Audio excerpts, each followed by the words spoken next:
Hey y'all, it's Quentin, and I am just as sorry as can be that we've been quiet for the last couple of weeks, but somehow, real life gets in the way of your fake life, and you just gotta deal with all that nonsense. Anyway, recap. Let's see where we were.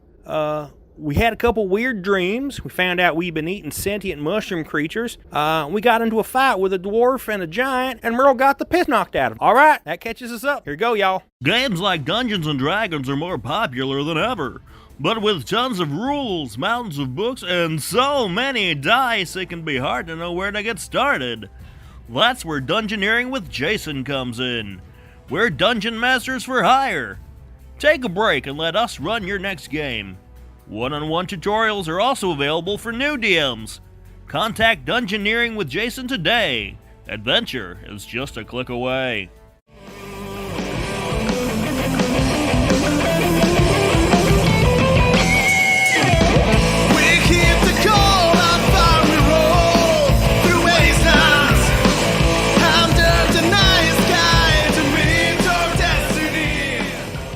Welcome to Crumpets and Kerosene, an actual play 5th edition Dungeons & Dragons game. I am your host and Dungeon Master Kelly.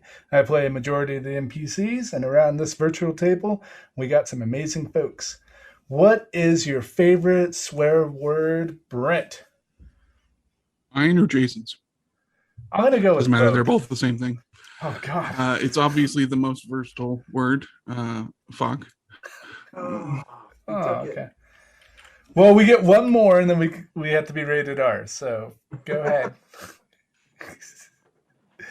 Who's next? I'm Lee. I play Alora, our bard, and I feel like Alora doesn't really conscientiously swear. So it's not like she picks a favorite one or anything. She just kind of it happens. So I guess fuck or shit or anything that just comes out in moments of frustration. Okay, yeah, I agree. I've heard it a few times. All right, who do we got next? I'm Jenna, and I play Serene. And Serene's favorite swear word, well, she doesn't swear too much anymore, but before she found yoga, she really enjoyed the word bitch because she was a bad bitch. I love that finding yoga is like finding Jesus. Before yoga came to me. She opened the cabinet underneath her sink and found a yoga mat, and all of a sudden her life changed. Jenna's right. actually going to play a barbarian. We just don't know that she's multi-class. And when she rages out, it's going to be like in her most dangerous yoga pose. It'll be that rap song that everybody likes, and she just starts playing, and she's like, "That's right, I'm a bad bitch." Yep. Oh, it's got to be Eminem, though.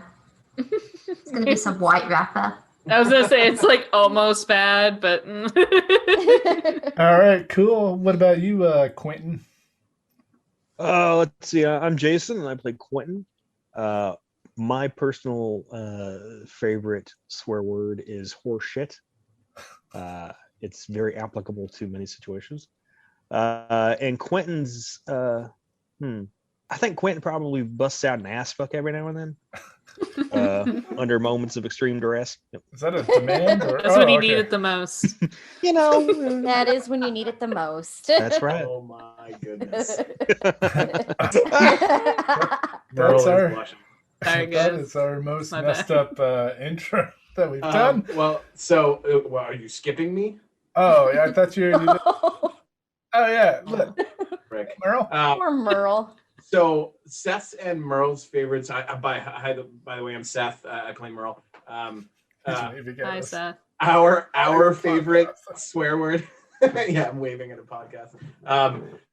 It's actually a series of swear words. It's the reflex that everyone has when they're about to get into a car accident, and then immediately after they make contact, and it's shit,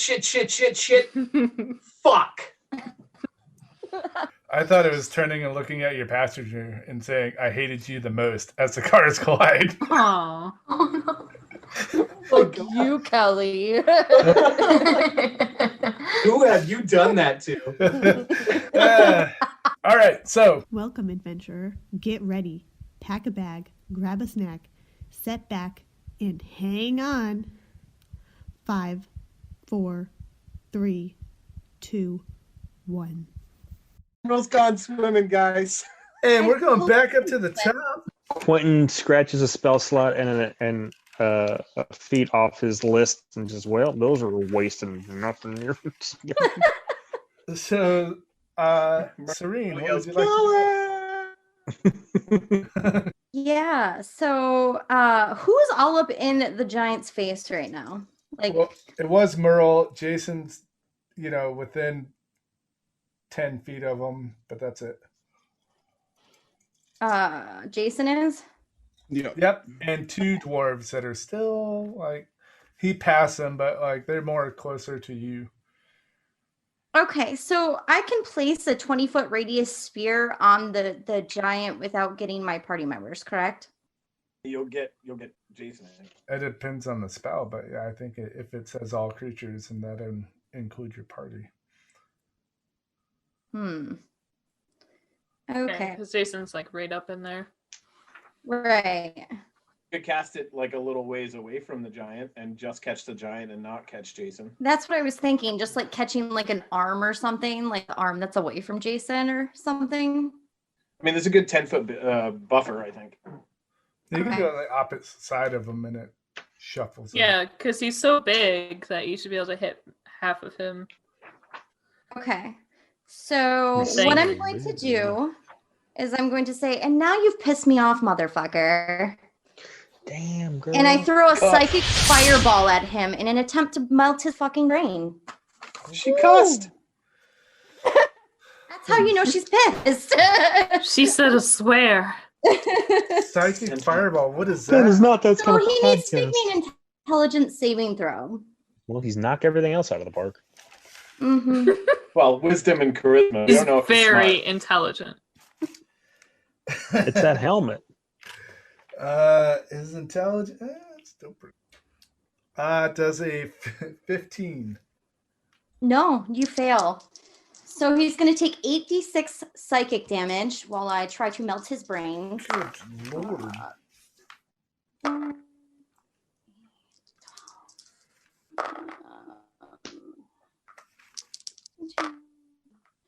So he takes 37 psychic damage. Nice.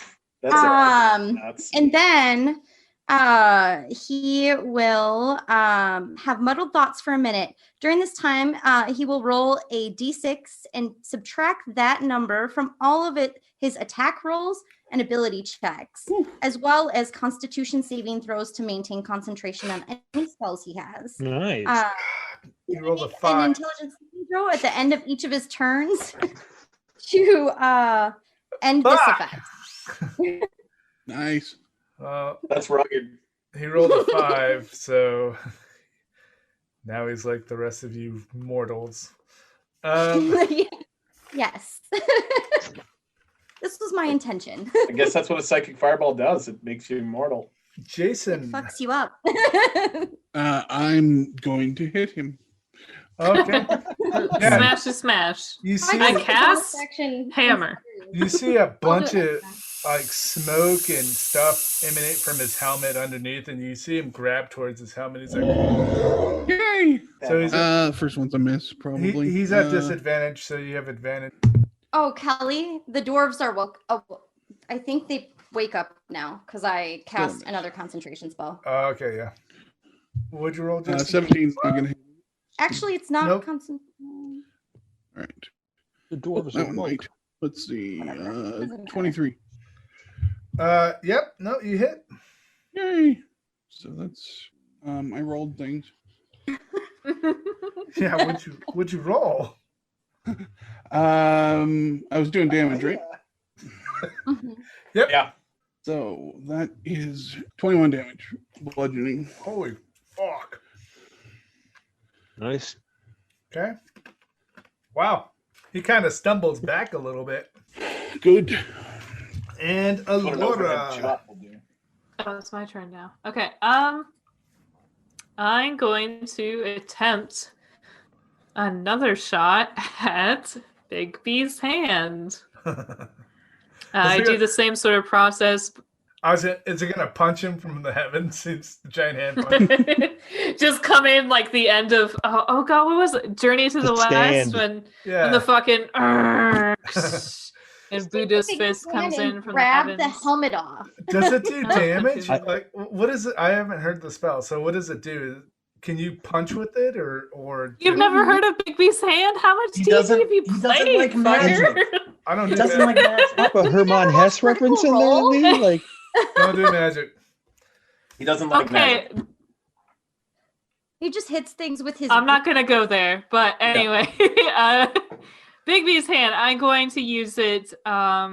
It can do quite a few different things. It's a big hand. It's like a badass mage hand, basically. Yeah. Except it can do damage. 5th level spell mage hand.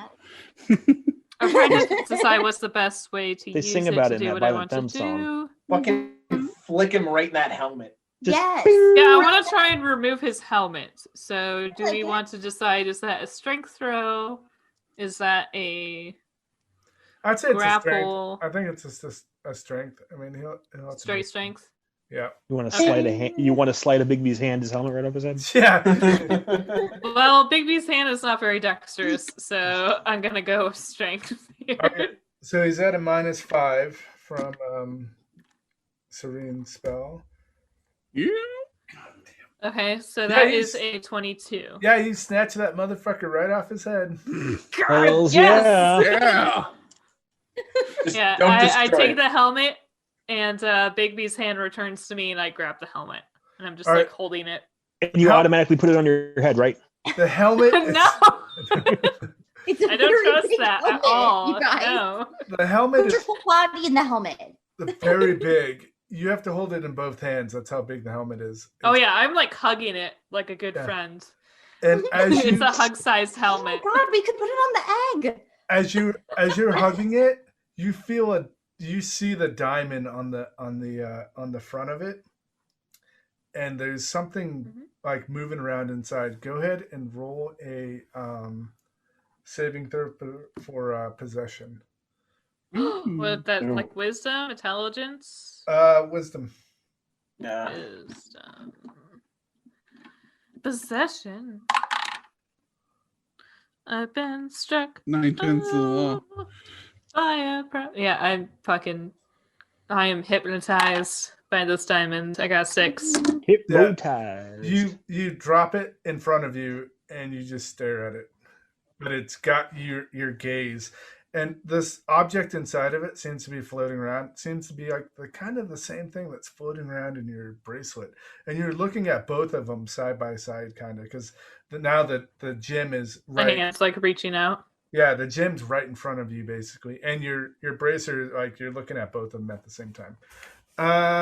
Joke's on you. I'm into that shit. So Merle. Nice. Merle, Yeah. as you rip through the tree line, because you're throwing at incredible speeds, you crash into a pond of some sort, and it's deep. And There a doctor immediately, here? No, you have plate mail on. immediately Glug, glug, glug, glug, you glug. start sinking like a fucking rock, and water fills up Shit. in your suit, and as you're slowly descending, and I'm assuming you're flailing uncontrollably, Definitely. your visor on your helmet starts to display a whole bunch of shit. A hit point counter starts emanating from your helmet with your current hit points that you had, or it seems to be like some kind of body damage counter that you have, and a display of your armor itself shows like a whole bunch of red lights and water's filling up. And as you start descending into the water, you hear a voice from the helmet, and it starts sealing all the creases within your armor, and your armor now seals, and all the water is slowly turning into oxygen as you touch the bottom of the Oh, what? Oh shit. So my armor has water breathing? yeah. And so as you touch the bottom of the water, your helmet notifies you Underwater mode activated. 30 minutes of oxygen remaining. the liquid that was inside of the suit. But it also has Okay. a major warning Nice. because this liquid or goo that's on top of you is squeezing you, and more alarms are going off as your helmet's telling you that the structure and integrity of your suit is slowly being compromised as it begins to squeeze the plates of your armor around your head and your chest. Do I have any kind of saving throws for this goo? It's on the it's on your actual armor itself. It is a puddle of goo, and it's so. I mean, I want to like grind my face. I want to grind the goo into the muddy, silty bottom of the pond and see if I can like rub it off. Okay. Go ahead and roll it. Turn on your windshield wipers. roll the strike, I guess. Okay. Roll to strike with my armor. I don't even know what that would be. Be a D20 Yeah. plus. Just tell. Yeah, I know, but like Tell Jarvis plus to my electrocute. strength. Right? Yeah. Use your repulsor beams on it. Yeah. Holy fuck! It's a nat 20. I swear to God, it's a nat 20. Good. Very well rolled, That's Mr. a Stark. That's a natural nat 20. As on you the beautiful red and black dice that I have. as you smash your face into the soot, the visor of your helmet blinks red because the little figurine of yourself like flashes on your helmet, and as soon as you do that, a electric wave emanates from your armor itself, and it ripples through the water as the creature that was on you kind of like scurries off. So my armor has an electric attack, is what you're telling me? Like a defense. Might be Iron Man. We're not sure. Is that one of those level 1 black puddings that we all fought back when we were level 1? Oh. So Let's not go there. no. It's AC with 7, so yeah, it scurries off of you because it's inside liquid already. But so what would you say the damage that the electric defense does would be? You have no idea. God damn it. Whatever it did enough to push away whatever is trying to crush you. And you notice that on the little figurine of yourself, that the metal plates that were being like squeezed have hardened due to the fact that they're being squeezed. Where all the rest of your armor, as you know, is flexible, but those pieces that were being squeezed have hardened into like solid pieces as a protection. Oh. Huh, okay. But now you're underwater, and as you look around, your visor gives you 30 foot of sea and murky water. It's ridiculous. Okay. So water breathing for 30 minutes with 30 foot murky water vision. So what would you like to do for that was the rest of your turn. So we're going to move on to the next person. Quentin. That was all a thing. Very exciting thing that happened. We're totally going to use you for like treasure diving, by the way. Seriously, yeah. There's a metal detector. Just send him down. Dive. Scuba suit. It is this scuba suit. Yeah. Okay. Cool. All right, Scuba Steve. All right. Is Quentin able to? Does Quentin see Alora kind of spritz out and drop the helmet and go a little? Yeah, she's not right next to you. She's near you. You just saw her like drop the helmet, and she's like looking at it intently. All right. Hey, sweetie, what are you looking at there? But the two dwarves that were previously Call me sweetie. Yeah, you just kicked her out of it by calling her sweetie. Just fucking call me. Casual misogyny saves the day again. The two dwarves off in the distance start running towards you guys to grab the helmet itself. It's going to take them around to get to you, but you see them barreling towards you. Mm-hmm. Do not let them get that helmet. I'm going to use one of my fancy pantsy cleric powers here. I heal you. What? I heal you. No, not that one. Yeah. In the name of the law, I heal you. No, it's pretty close. It's called Orders Demand, and I say, by right of divine combat, this helmet belongs to us, not you. Stop your forward momentum. And they they need to make wisdom saving throws, or they're charmed until the end of my next turn. Woohoo! Of course. Wisdom. Party of bards. Party of bards. Yep, they Even when fucking it's Eric. stop in track as they get. They're like 10 feet from you, and they immediately stop, and they're like, "Huh? Squirrel?" These guys are going to need some serious therapy after this. Yeah.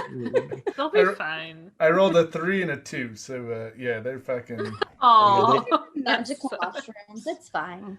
They definitely work for me. Are they holding any weapons? Yeah, they have hand axes. All right.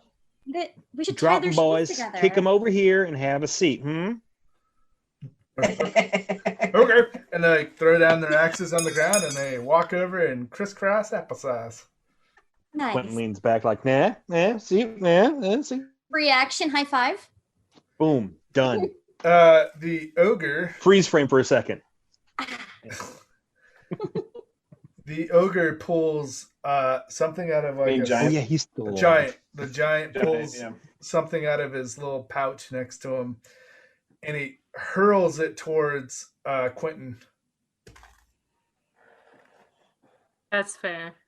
I feel like this is a stone giant shaman now. Does 21 hit you?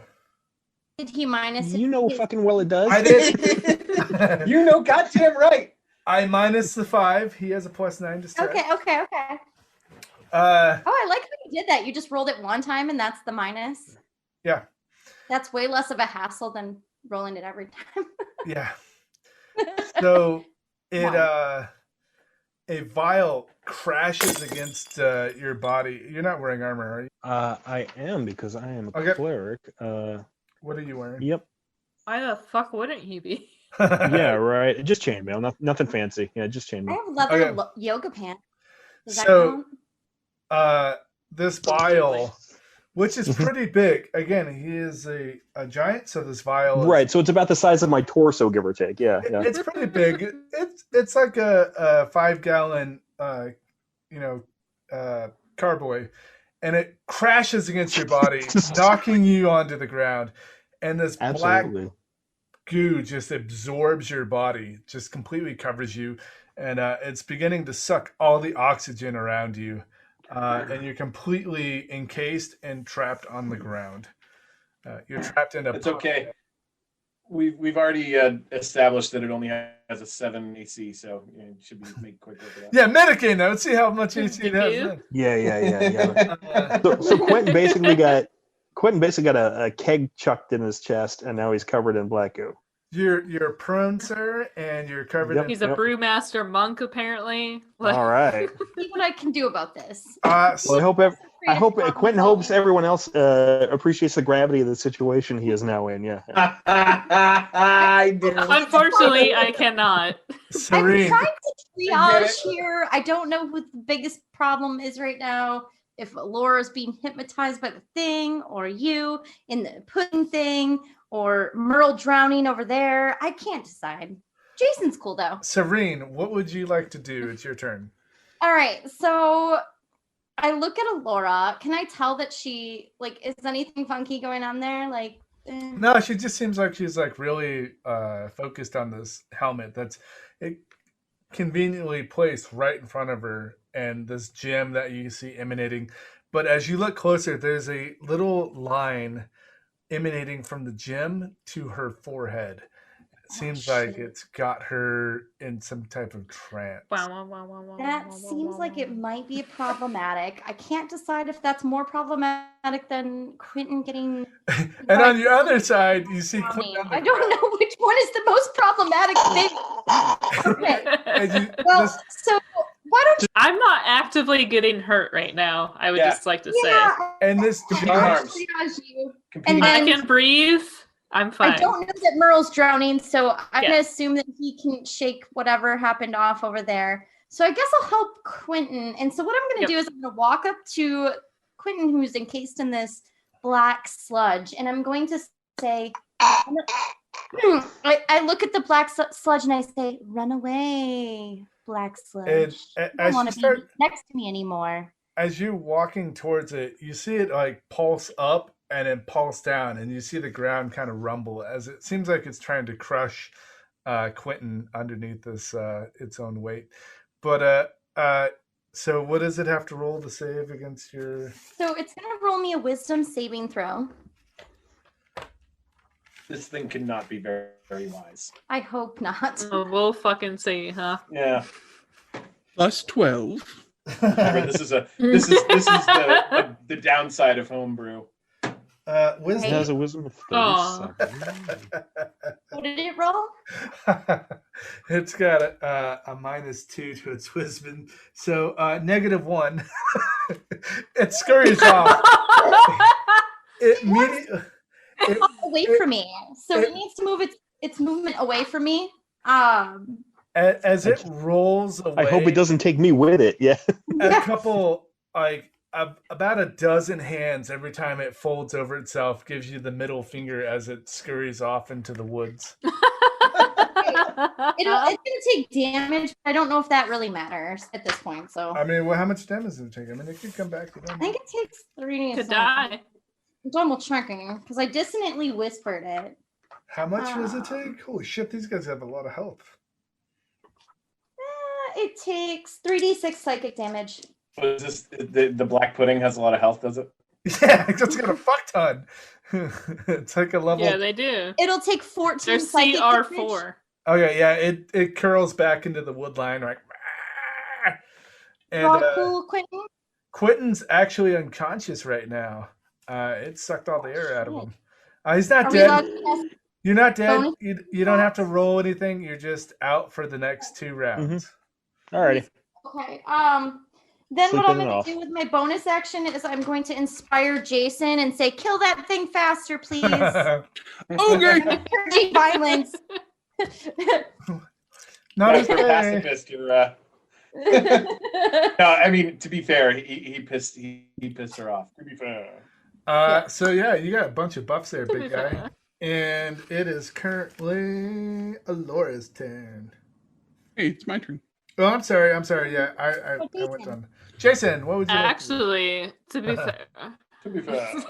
I think I'm gonna hit him. With like your fist, the hammer. I'm With gonna my do a mallet, hit. my great club. Okay. Shotgun, you haven't reloaded. That's what it's for. It's hitting things with it, right? I know. I'm so You glad hit you it said with you the picked back it up. ends of the rifle. It's not just a magic club. Is it still disoriented? No, it's got its faculties. Then I'm going to recklessly attack it. Roger that. Recklessly bitch slap it. 24. Yep. And second attack is Once it lost its No. helmet, it what'd you roll? 14. What'd you roll? 14. Yeah, you missed. You have a bardic inspiration of 1d10. Ooh, That's true. Yeah. D20 roll. I can use that on attacks? Any D20 roll. Hell yeah, Anything you let's need see. to Get use it on. him. That's what I love about Oh, bards. it's, plus 6, so 20. Yep. 20, yeah. Yeah, yeah. Nice. He doesn't have his helmet, so he doesn't have all of his fucking bonuses. Well, the first one's not great damage. Bards are badass. I'm seeing that. Indeed. 14 damage. Ah, Jesus. The second one is better. 19 damage. Ugh. All right, it stumbles back a little bit more, but you don't knock it prone. And it has advantage if it tries to hit me. It does. He's gonna swing with his big ass fist. Wait a second. It's his turn. Yeah. I thought he went after Quentin. Well, I mean, he has a reaction he can do. Or, you Oh, know. okay. Isn't Merle out of it and also Quentin's unconscious though? Yeah. So, But it, And Laura's in a trance, so I think it might be his turn. Well, I should get a save at least against the trans, but no. It's just he has a reaction. So does 21. Yeah. Okay. Does to 20 whatever Jason's doing. Yeah. Okay. Does 21. Whenever Kelly decides it happens, yeah. Well, 21 because I will can't not use hit. dwarves or anything, I have to have some type of attack pad. Or it's Stone giant falls. Everyone's dead. Or you guys just pummel through everything. Does 21 hit you? It does not. You need one more. All right, he swings past you with his fist. You can feel the air pass by. You'd be like, "Ooh, that could pick me You up." bite it. Bite his fist. Alora, go ahead and roll a save. You need a DC of 16 or better for wisdom. Wisdom. Bud. Wisdom. Not my strong suit. Come on, bud. I didn't make it. 16, you said? Yep. Yeah, I didn't make it. So I got 14. As you tried to break free of its grasp,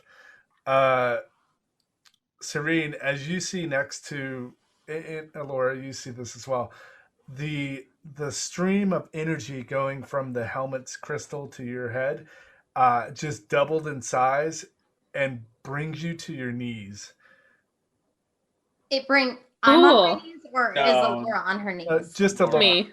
This is what you see. I was like, dang. You see the beam get bigger, and then she like falls to her knees. You don't take any damage or anything, but Well, I mean, that's what happens when it doubles in Yeah, size. all right. I've done this before. We know. And you're currently at -4 for saves. Oh, And do, you've- I mean, do we want to add that to the thing that I already failed? Or No. I'm just saying. And now you feel like it seems like it's trying to take over your mind, but I mean, you're still Yeah. fighting it. You're still Okay. fighting it. Cool. We're gonna go to. Is it Merle? Yeah, Merle. You're at the bottom of the water.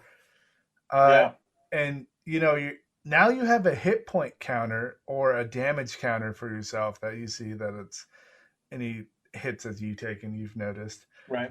But at the bottom of the water here, your feet go in about 4 inches into the water, and around you see like kelp and random shit. What would you like to do? Well, so are there any threats under the water that I see, or can I fucking haul ass? Are you asking that out loud, or are you? into the ether? Yes. Yeah. Why the No, question? I'm gonna roll perception to see if there's anything around me that needs killing, or if I can get out of here and start working on that giant again. Okay. The only threat you can see is pollution. Just kegs of Captain Bennett's body. Microplastics everywhere. Oh my god! 25%. Even in this like non-reality reality, there's There's microplastics. It's always There's around. a down Cessna in there. Everything. Would you roll? I rolled a 25 perception. Perception. You see all kinds of random. You see a bunch of bodies of the same type of dwarves. And you see the two dwarves, you kind of recognize them. I don't know, they all look the same. There's about 15 bodies down here, and it looks like they drown as they're trying to swim upward. But they're wearing full plate mail and they drown, basically. Okay. And as you see this, one of the bodies gets dragged by something past your vision of your clear vision, and the body disappears. And you see it in your clear vision, a dark mist basically enters into your zone. So your helmet's not seeing through that. So that must be some type of organic matter or something. Okay. Merle's gonna say nope, and he's gonna move in the direction that he thinks the shore is in, which he assumes is the opposite of where that thing is. He's gonna try. How far away from the shore am I? You don't know. You could see it in your 30-foot thing, but as you start moving backwards, your helmet registers as dwarvish blood entering into your vision view. So like it analyzed. So it tells me what shit it is? Yeah, it analyzed what was in front of you. Okay. And as you're scooting backwards, you see something grab another one, and for roll perception. That's a 26 this time. Dang. I got a +9 to perception. A massive tentacle grabs a leg, but this tentacle is covered in hooked-shaped claws as it wraps Well, we figured around out where Sophia went. one of the nasty bodies as it gets pulled back out of your vision. I'd be so disappointed she missed him. So, yeah, Merle's going to look down at his sword and say, I think I'm going to need your help on this one. Let's do this. Tell her she's pretty. It does nothing. You're beautiful. Beautiful lift skill stuff. Immediately, Beautiful lift skill stuff. there's fire. There's no. She doesn't do anything. Oh wait, hold on. Let me rephrase this. You're capable. You're powerful, and I can't do this without you. Are you doing this as you're walking backwards or running backwards, or are you just saying it as standing? Yeah, I'm moving backwards, but I'm pretty sure I'm gonna have to fight this thing at some point. So I'm trying to snap the sword. All right, nothing happens. Quentin. Yeah, I am unconscious still. But what happens while I'm knocked out is that the two dwarves are uncharmed, and Merle's bull strength goes away. So Quentin, as you're unconscious in this dream state you're currently in, you see a field of wonderful flowers and freedom and happiness. And you see you like standing in a courtroom in the middle of this field, and you're getting all this like, you've won the case. You're getting all this positive energy from this scenario, and you're feeling very calm and relaxed, and your body just kind of like feels smooth and easygoing, like you're slowly falling into a deeper slumber. Oh, that's nice. Do I? Can I? I don't know if I like this or not. You can roll a d20. To wake up. So it'd be Yeah, I'd like to wake up. If there's one thing Quentin knows about life, it's that it's never pleasant or easy. So he automatically starts fighting. I thought you were gonna say, I never win a case, so this is all fucked up. Oh, I've never won a case. Yeah. Yeah. Go ahead and roll a. Let's do a death saving throw. A death saving throw? Okay. That is a 10, so that is a fail, right? Yep. Yeah, you just sit down. You don't take a death saving throw, by the way, but you just feel like this is right. And you gain another round of just not wanting to leave this dream state. I think I will just stay here for a bit. Yep. Which are kind of like everyone. Yep. On a side note, this is how the puddle devours the body. Just puts you in a serene state. So you're still in that like, I don't want to wake up. I don't. Puddle's gone, right? Well, I just want to explain why the puddle or how the effects work. So. It's like the venom, but the spiders. So yeah, you're basically you almost wanted to get out of it, but you're like, fuck that. I love this too much. So you're gonna be out one more round. Let him do some shrooms. So the giant goes to strike Jason, and it's rage with its glorious fist at a minus fuck. So minus fuck. He goes to swing at you, and he completely misses you as he takes a half. Story of my life. And it's kind of like he was doing a Street Fighter Ryu like swing, and he kind of lifts up off the ground and he falls prone. Ooh! As he misses you. His ass. Noise. So Serene, what would you like to do? Great. So more triaging. This is like being an EMT or something. Great. So what I'm going to do is I see Laura, and this, I'm a little bit concerned for her. So I pull up my ukulele, and I'm going to just like do a little ditty on the ukulele. You're welcome. And so I'm doing a counter charm right now so that she has advantage on her next wisdom save. And then I'm going to bardically inspire her with my bonus action. Okay. Because I need help from the other bard here. Yeah. So you'll get these modifiers when you go to roll your save again, Laura. Cool. Yeah, that's what I figured. Yeah. So Jason, what would you like to do now that the creature is prone? I'm gonna beat its ass. Okay. You go, Jason. Oh, beat that ass. Beat that ass. Like literally try to punch him in the ass, or like Punch him in the butt. I'm in. Over and just I'm in. boom. I'm trying to crack him like a lobster. Oh my god! I I like crack it. his chest open. I want your gold. And that first one is a natural 20. Gold. Oh, Jason. Ritz. Yeah, he's prone. That 20. Second one Great big natural is a 20. 24. Coup de grace. Oh yeah, he's totally. Show them natties. So let's.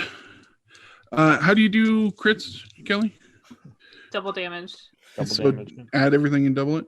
Double dice. You don't double your. Yeah, bonus. that's the way the D5E does it. I was wondering if that's how Kelly does it. Yeah. Oh, fair. No, you double everything. So you roll everything Okay. once, double it, then roll everything the second time. It's a nat 20. That's critical. That's insane. And you can't do anything about it. So, All right, 51 for the first hit. God, he lets out a huge gasp. Right in the solar plexus. Wait, I need to check something. Right at the moment. What, great weapons master? Yeah. So I did crit, so I get an extra attack as well. As a bonus action. That's actually true. Kelly's You bullshit. do get that extra attack as a great weapon smash. Yeah, so I'll do the damage for Oh, the second yeah. one, and then I'll try the third attack. Nice. 14, so 24 for the second hit. 75 so far. And then the third one is a 22 to hit. He doesn't have anything. You fucking hit him. Like he's down. He's just driving a railroad spike right now. 14 more damage. 89 points of fucking damage. So what's it look like didn't when get it. you rip through his chest cave or his cavity?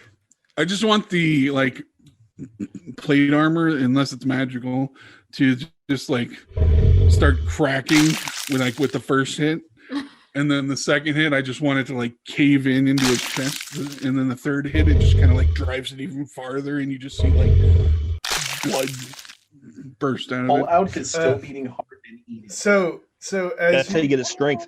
as you pierce through, just like if you were to pop a chest cavity, it immediately just swings open, and his still beating heart and insides blow outward towards your face, completely and drenching you in blood and fucking insides, as everybody else is far away. But you're literally getting No one saw it.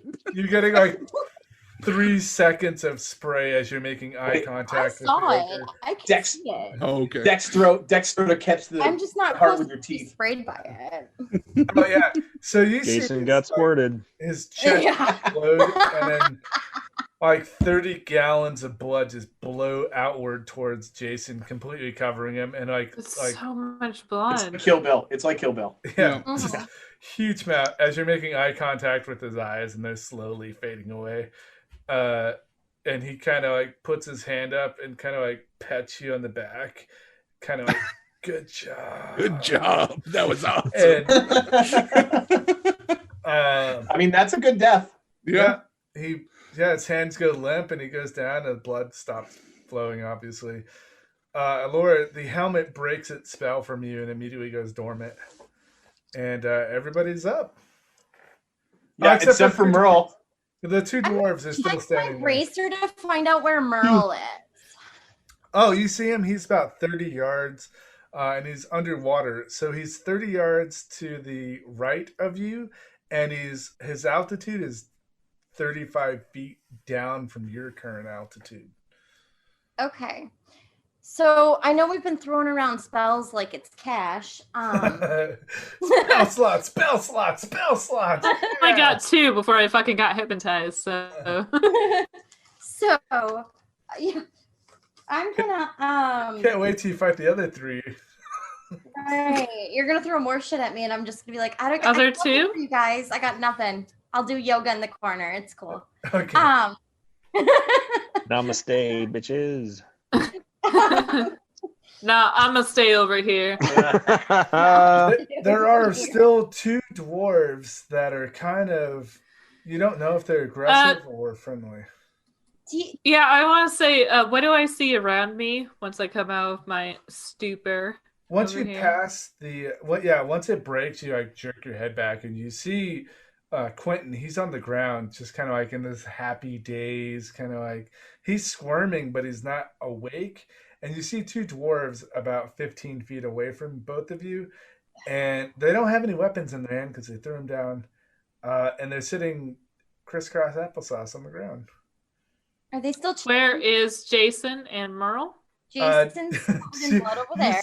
You see a massive pool of blood, and you see the creature on the ground, and you see Jason's like sitting on its chest. That's about right. Yep. Okay. Yeah. The use. That tracks. Merle. And Merle is not within sight. Yeah, the last thing you remember is he was thrown off into the wood line. But he hasn't returned. Laura, do you got this? Like, you and Jason can handle this, right? I look at my wristband. Uh-huh. I see the same information as she does. Yep. Okay. Yeah. I'm like, yeah, I'll go find him. You take care of your friend Quentin over here. Take care. Like, which one do you want to do? You should take care of Quentin. I don't know what he's on, but it seems like you know more about it than I do. Okay. I'll meet up with you after I try to figure out what's wrong with him. Yeah, we'll come right back here. No problem. And I'm gonna go off and try and find Merle.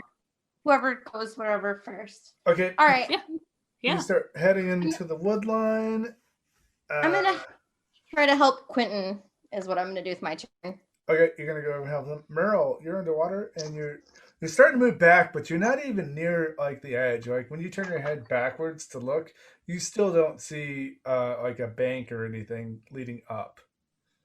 All right, so Merle too is going to check his bracer to see what direction his friends are in, and he's gonna start moving in that direction while keeping. What's that? Yeah, they're about 60 meters away from where you're at, so it's be about 4 rounds. But you do, as you're looking around, there you see some weird stone in the ground, and you see some wicked-looking sword like jabbed into the stone underwater with like some kelp and shit all like wrapped around it as you're backing up. So I'm just gonna talk to my sword real quick and be like, listen, it means absolutely nothing, but I have to check this out because it's a sword underwater and a stone. So like, but it means nothing to me. It means absolutely nothing. You see a pulse from the gem on the inside. She still doesn't anything to you, but it pulses. All right. Yeah, I guess I'm gonna check out this sword and a stone. I mean, fucking hey, I want to be king. That's sword for it's fine. It's really upset. It's totally cool. Yeah, no, go hang out with your friends. It's fine. Whatever. Just do what you want. So do you grip the hilt? Absolutely. Go do whatever you want. Yeah, I definitely grip the hilt. All right. As soon as you grip the hilt, you hear firmly grasp it. Somewhat of a familiar voice, and it sounds like a Repo Depot station. And oh shit, she does her little spiel, and wants to know if you want to. Under fucking water. This is a weird. Yeah, I guess. I mean, I definitely want to save because who the fuck knows what's going to happen under here. Okay, as soon as you grip the sword, immediately starts to bubble all around you, and a lady comes barreling out of the rocks, elvish style, and she, begins to start, saving you by waving her hands around, and then you're saved. It's a trap. And a ticket. I'm sorry. Strange women lying in ponds distributing swords is no basis for a system of game saving. It just and as the sword re-enters the rock, a scroll pops up and it says ticket. And so here you go. Yeah, so I take the ticket, having no idea who I'm supposed to bring it to pay for it. But I'll tuck it into my my armor somewhere. It gets wet and the paper disintegrates. Right. Yeah. As So you're doing that, as you're saving, and there's nothing you could do because you're saving, you see about 25 tentacles rolling towards you, all like moving in different directions. And they're coming towards you. They're a round away from you, but they're coming towards you. Sophia's gonna be so disappointed. I think we found her. And then Quentin, go ahead and roll another. See if you Wakey save. Yeah. another death save. 12. Yeah, you slowly come to. What? Good. Did he's we up. win? Okay. Or is it dead?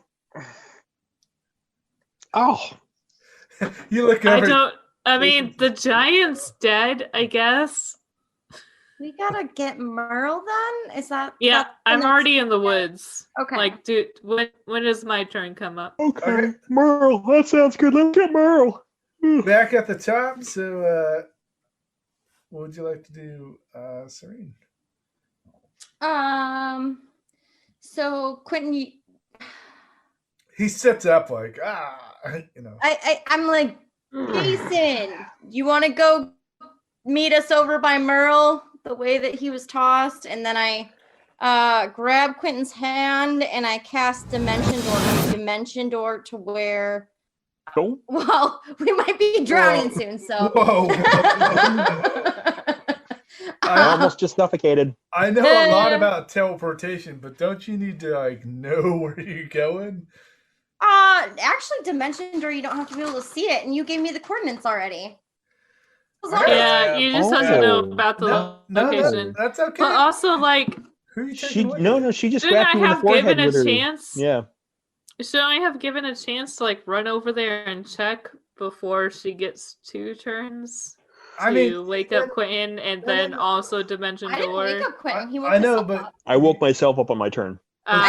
you're not Okay. you're not near each other, so yeah, you're still in the woods, and you get to the pond's like edge before she casts her spell, but you're not near her to see what she's doing. The woods are No, yeah. I wouldn't know what she's doing. Yeah. So No, she just wants to be the first one to find Merle. That's all. simultaneously. No, it's fine. I just I wonder that's why. what I came in here I to wonder do. why. No. Think Why is Yeah, Laura dive so into anxious the to make water sure and Merle's find okay? fucking nothing. Laura must be missing Merle. That's what I think is happening. Hold on. Oh. So as you That's- breach I don't the take Tom. wood line and you see the river, you see the pond. It's really big, but it's really murky. And as you see that, you see a flash of light underwater. And Jenna, who did you take with you? Quentin? Okay, so both of you, roll me a d20. Survival check, both of you. Survival check? Yeah. Oh hell, why'd you take me along with you? Oh God. And, Probably should have left. and This is how you 20. TPK, you guys. Quentin, you're at disadvantage because you're still disoriented. Damn it. 14. Same Sorry? cheese. Both of you immediately inhale water as now you're underwater and it's murky, it's dark, you don't know what's happening. You're completely surprised. And so, Laura, on the top, you do see a flash of light, but you don't know what's going on down there. Can I see them? Okay. Merle, hold on. I'll get to you in a second. Yeah, it's Jason's turn first. Yeah, sorry. Jason, what'd you like to do? I'm going to like nod back at the disappeared people that told me what to do and start running in that direction. And while I do, I'm gonna switch hands and pull out my safety knife and stab myself in the leg as I'm running. What the fuck? Okay. Yeah, the safety net. Maintain the rage. Safety net gives you, doesn't it? Like it's It like takes one- an- Oh It's no, a yeah, D6. that's right. Yeah. You get 1d6 damage and 1d6 healing. So I It's an take item I gave him. So I take 3 damage and get 1 health back. Oh yeah. All right, so that gamble didn't quite pay off, but yeah, It paid off. It gamble. kept my rage going. Oh, that's good. That's important at the lower levels. Are you I like raging that. at the cut or at the Item. fact the stupid knife didn't work? That both. I have to give I'm like, because I rolled a 6 on the dice and I have resistance right now. So otherwise it would have been really bad. Yeah. Okay, true. so Jason, it'll take you to the beginning of the next round to get to where they're at, but you left the body behind, and the 2 dwarves just are what the fuck. So Laura, what would you like to do now that you saw this flash of light? You still can't see into the water. It seems murky, nasty looking, kind of like a swamp kind of. Okay, so I just to get the order of events correct, I ran up to the pond's edge. Yep, right. I see Serenity and Quentin. You don't see teleport into the water. You see the flash of light that she created from her teleportation. That's what you see underwater. You don't know what it is. You just saw a flash of light underwater. Because you weren't near them when she didn't scream out to you or anything like that. So as soon as you got to the edge of water, you look down and you just see a flash of light, like whoop, but you can't see what it was. Okay. But you did hear a splash of water when Merle was thrown, so you're assuming that he was. Well, I mean, whatever you want to assume, but I was gonna say, can I make like a check to see like how close they are to each other? Sure. What check would that be? That'd be. Well, I mean, I guess you couldn't really do a check because you don't know where he hit in the water because you weren't even around him. So, okay. Yeah, you can pretty I much. guess you can do perception for air bubbles, right? Sure, I'll give you inspiration for that one. I like it. Would there be air bubbles? Yeah. No, from the 2 new people, yes. Oh, the new people, yeah. The new people, you'd see air bubbles close, but you wouldn't see Merle because his suit is sealed and turned the water into oxygen. And when each one pops, it goes, help. So that's a 28 to see where everyone is associated. You see like 20 feet from the shore where you're at, you see a bunch of bubbles after that flash appeared. You just see a shit ton of bubbles appear.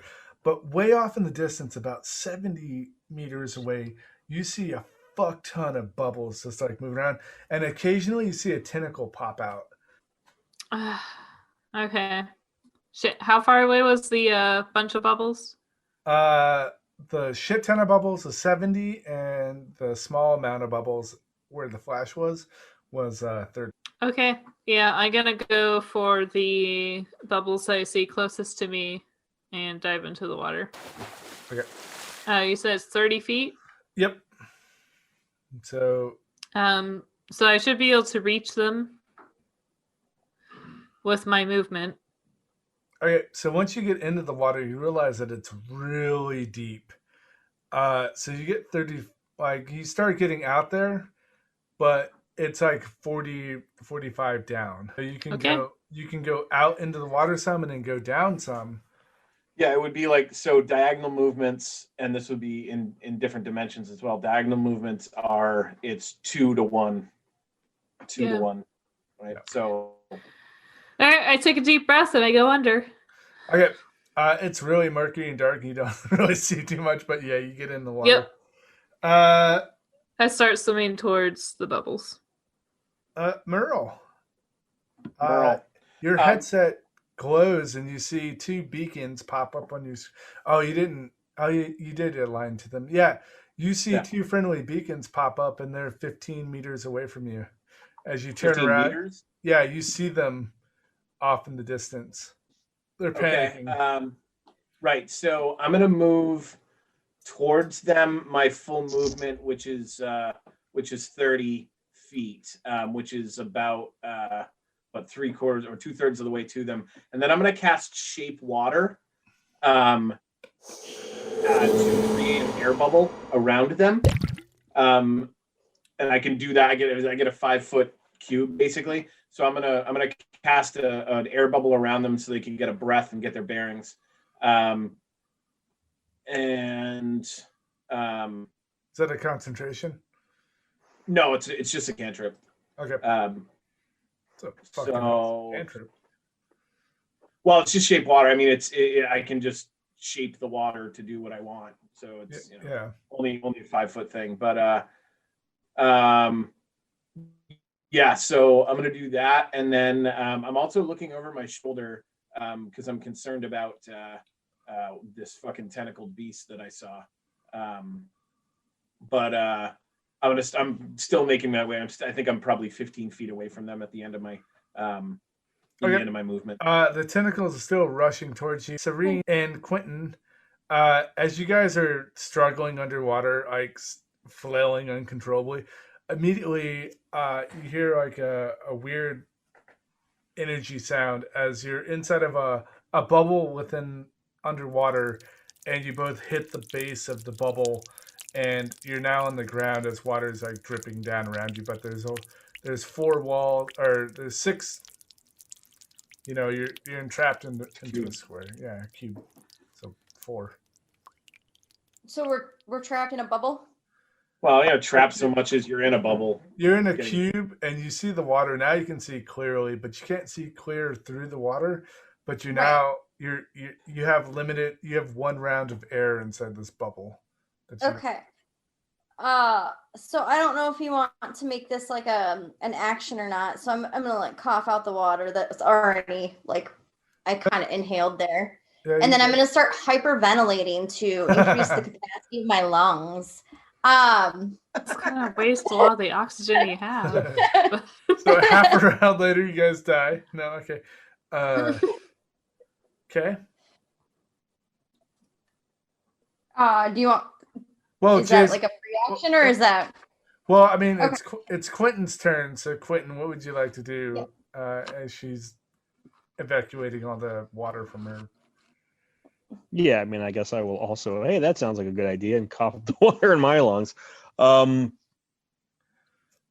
nasty, thick, and sludgy. Yeah. It's not just. I feel like that would be a reaction. It's thick. It's like gelatin coming out of your mouth. Nice. Gross. Like being back home. Where did you grow up, hon? Yeah, you right. The swamps. Louisiana. Bon Mall right outside Shreveport. All right. So let's see what we got here. Yeah, I think Quentin's just gonna wait, and I mean, I don't know how much air I have in this thing, right? No. Yeah. I'm just gonna Quentin's gonna get ready to, once the bubble is gone, or he feels it start to dissipate, to suck up a breathful of air and then propel himself up as fast as he can, try to swim to the top. So I'm just like watching the walls start to shimmer, and then I'm trying to hold in as much oxygen as I can. Okay. Yeah, you just start working on breathing exercises, so you should be all right for the. Stop using all the good air. All right, going back up to the top. Serene. So Serene, she's done her hyperventilated, and then she's gonna start moving towards. Well, I guess I have this bubble. I just checked to like see if what I think is in front of me and created this bubble is actually Merle. You can't see because it's still really murky water. Can I pull it into the bubble and see, or no? No. Okay. Well, I guess I'm just gonna start walking blindly towards the thing that so nicely created this air bubble for me. Okay. You start. Are you taking the bubble with you when you do that?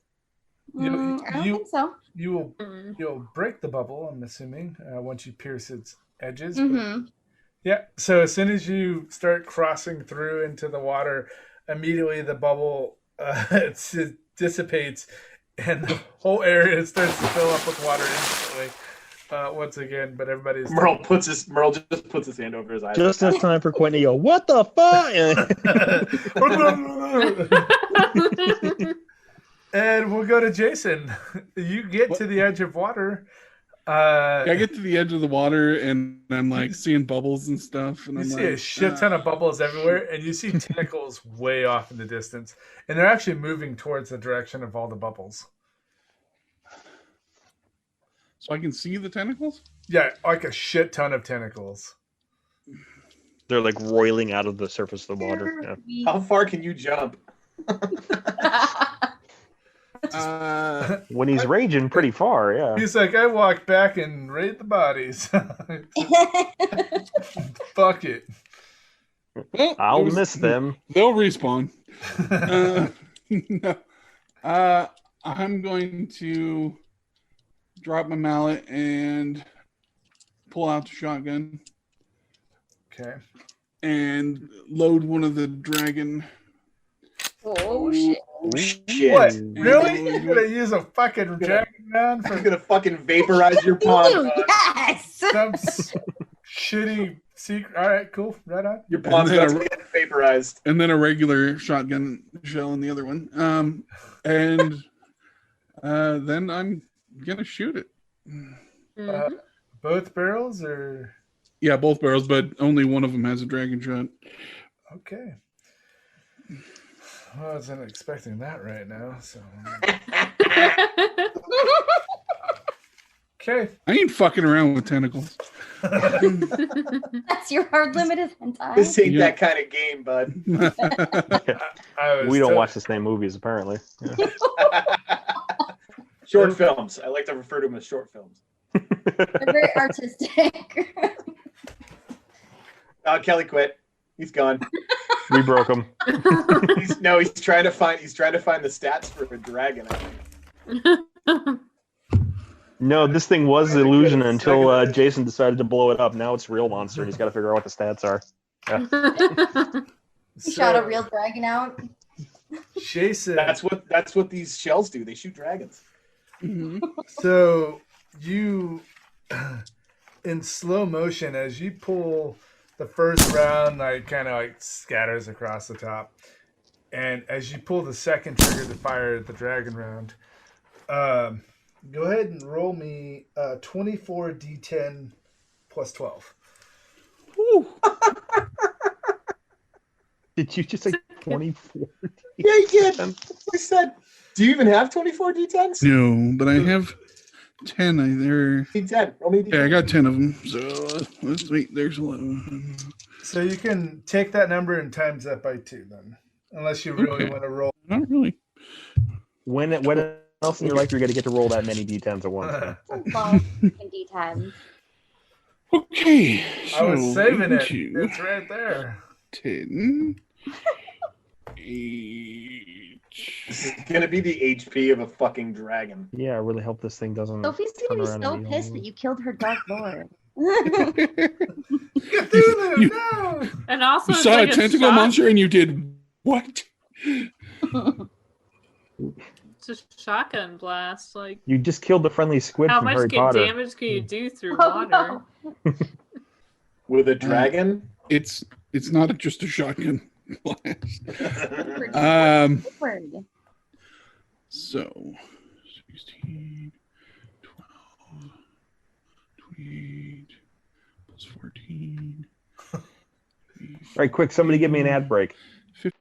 Gee Willikers, critical fill again? Psst, come here. What, me? Yeah, get over here. I sees you throwing those mundane polys. Now, I can hook you up with some real nice dice. Oh, well, I don't know, mister. Trust me. Now, I can't guarantee no nat 20s, but you're gonna look good rolling these bones. Next time you're on Instagram, Facebook, or Etsy, search Chaotic Click Clacks and peruse our exotic array of handmade gaming dice. That's Chaotic Click Clacks, where we want to be your clack dealer. 52, 62, 144. As soon as you fire the blast, like it jerks you back, and you kind of do a half twist.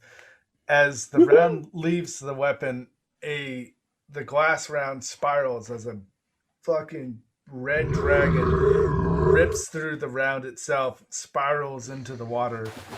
As it slows its path, as the wings spread open, Merle and Serene and Quentin, you see this ball of fire roll through the water, evaporating everything in its path. And as it passes over you, you're actually getting pulled like 20 feet in the opposite direction of where you're at.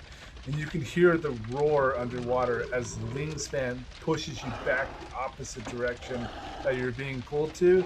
And a huge ball of fire ripples through and evaporates the water in front of it, completely annihilating everything in this water and evaporating 80% of the liquid inside here and killing everything on the opposite side. So, Merle, as you're standing up top, the pond immediately just drains to nothing except for the 30 feet behind the dragon where it stopped. And it's like dragon, ankle deep. Yeah, the dragon immediately dissipates after the round blows off. It like sparkles into like a shit ton of fireballs, tiny ones that sprinkle down and like a sparkler.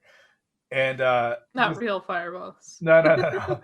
Oh God, run! This massive creature, literally, it's this giant cooked octopus just laying on the ground. It has hundreds of tentacles, and you see a giant face with a massive beak, and it's about 10 foot by 12 foot of this beak, and it looks like this creature was inside, like it's halfway underground and half above, but it's completely cooked, and the rest of the water is evaporated.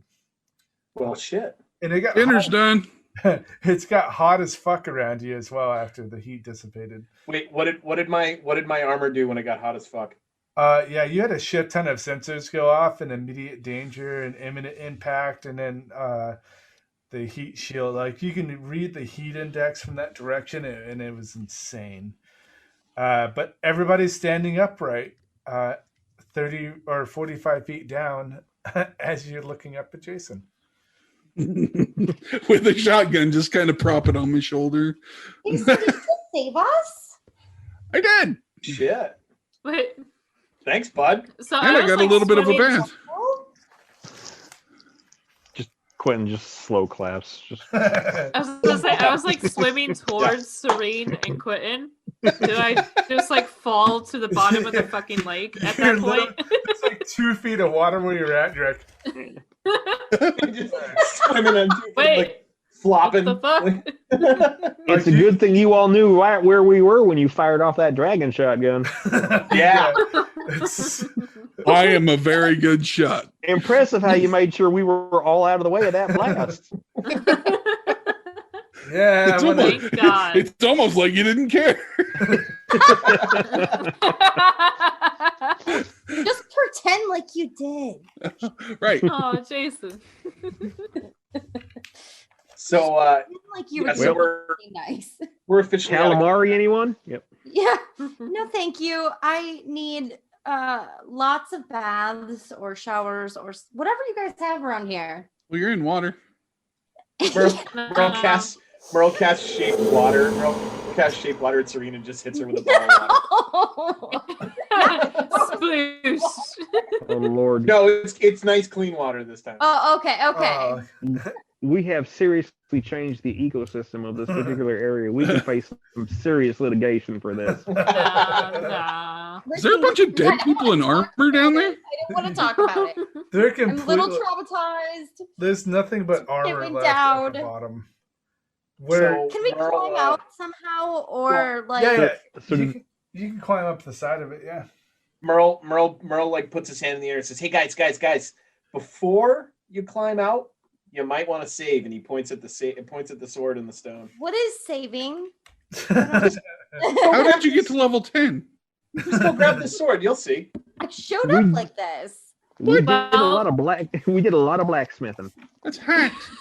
I made a lot of daggers. I made so many leather gauntlets, you have no idea. But you get experience from blacksmithing? Hell yeah! I was acting as I a did a lot notary of of the public for the stamps and last I'm here. town, so I got a lot of rubber stamps. That's the synopsis is I did a lot of drugs and now I'm here. Oh, okay. All right. Well, if you go and grab that sword down there, Mm-hmm. the next time something goes wrong, it won't be as bad as you think. Okay. At least there won't be Laura, and I walk up and I like grab the sword. At least there won't be a giant octopus to eat you. It says the one girl who hasn't died yet. Exactly. Hey, I've seen a lot of other people die. I know from experience. She seems like she knows what she's talking about. Yep, that's a bard for you. You think Seems like she knows what she's talking about. In bards we trust. In bards we trust. Question Yeah, before so I you say, go and touch it, and it basically remembers where you're at right now. And does it look like this water's going to refill eventually, Kelly? No, it's completely gone. Okay, good. No, you fucked everything up. This is a stagnant pond, you dick. I'll be fine. There's no Kelly- fish in here. Kelly, how many games Not have you anymore. played? There's no fish in You guys, here. while we're here, I see all these like this plate armor that could be reused and recycled. Hell yeah. I don't really do with plate. I don't But either, maybe you but, guys like, will. I'm really into recycling and reusing things. I could melt it down and use it to improve my smithing, because now that I know that smithing improves experience. Okay, You'd be, so What's you'd be impressed at what experience? sort of things improve your experience level. you guys everybody saves and you start collecting all the armor pieces, stuff that wasn't melted. Sure. Kelly's mad at me. A lot of it's melted. Yeah. A lot of it. So everybody, What a weird place for a save spot, but sure. Yeah. Maybe there wasn't always a lake here. Expected us to fight that monster instead of Jason just melting it. so Hey, we fought it in a from way. It from was just a short fight. from the previous battle, everybody gained 775 experience points, and Brent earned Brent earned 1550. That's what the 775. So Yeah, he did. Nice. Brent, Way to you take that thing out earned a single-handedly. combined of 1550, and everybody else got 775. All right. All right. Such a dick. 7 Good and job, 75. Okay. Well, we already had 75 from before too, so it should be 850. 850 total. Whoa, 75 was Serene. She got 75. Yeah, that was only her, I think. Oh, Yeah, that was that was only only her. Serene, Oh, but she- okay. And I'm really good at Did her- yoga. Okay. Oh, Yoga that- everybody up. That was Yeah. that was only her for All right. getting everybody Okay. set up at the beginning. So yeah, wow, that I was expecting a long, drawn out fucking water battle, but So Merle's So gonna, we got 775, and Jason got double that yeah. because of his magical weapon. Mm-hmm. so Merle's It was gonna mainly the check out shotgun shell, Yeah. Merle wants to go check out the which the I only have beef one that of is, left. You know, cooked. Hmm. Oh, the cooked octopus. Yeah, Yeah, it's, he wants to go check it out. it's literally just cooked octopus. Nice. So Merle's gonna pull out a handful of the things that were on the tentacles, like the teeth things. Oh, the He's claws? gonna pull out a handful of those. Yeah, like probably 10 of them, and like he's yanking teeth. I imagine he's like a dentist. He's just kind of yanking. Oh yeah, them out. those things He's- are in there. Yeah, you get out 10 hooks. He's gonna set them aside for Sophia, because that's definitely something she's gonna want. And then he's gonna cut out the beak and take that as well. The beak is fucking huge. Like it's bigger than you. But yeah, Is the beak made out of anything cool? beak? really hard bone. Yeah. Might be a nice shield. You could turn it into something. Again, in D&D, you can sell parts and Yeah, parts and stuff too. It feels like an ankeg shell, is what I'm thinking. Like, You can see what it goes for, yeah. I bet it's really good for cracking nuts. Do we find Is there anything any- interesting on the dwarves? You find 500 gold pieces collectively. The rest, like, not all of them are there. Like, most of them are melted piles of metal. But there's about 2 suits of armor, and then you find 500 gold on what's left of them. Okay. cool. Let me make sure I have this before I try it. Yeah, Laura's just shaking her head and looking over the dwarves and being like, I don't understand why everyone has to die around here. I agree that death is not great, but it's good that we're reusing their stuff. That way it's Do we find any bracers on any of the dwarves? No. No one had bracers. Even the giant creature didn't have one as you go up and inspect.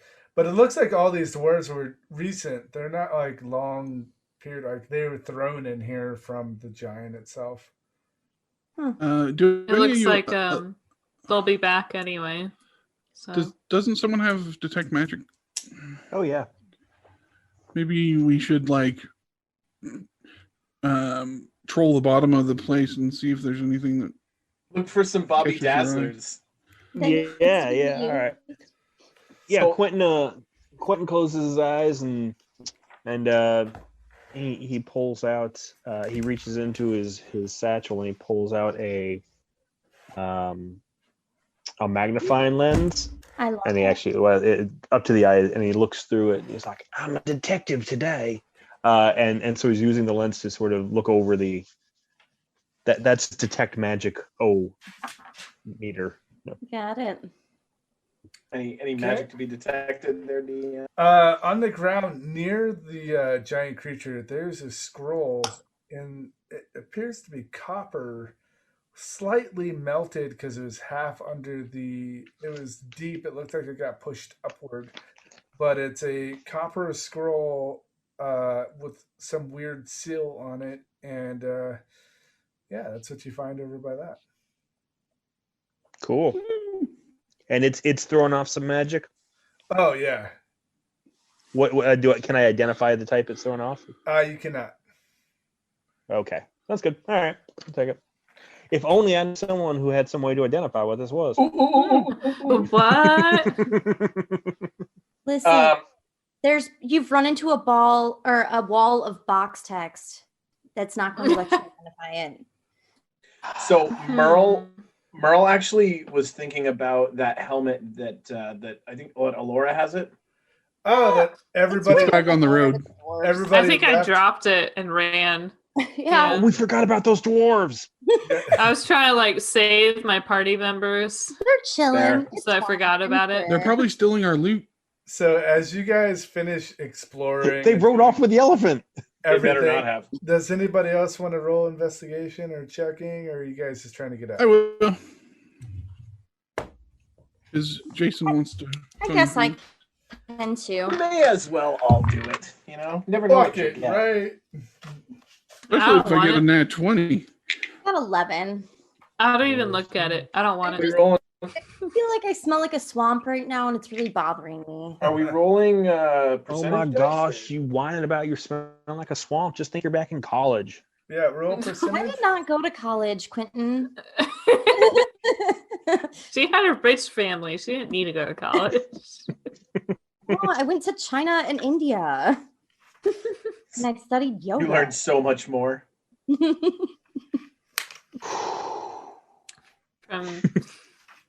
From India. Seriously, All right. I had a friend who went to India and was just learned an awful lot about life real fast. I bet. Oh, I'm sure. What's percentage, Kelly? So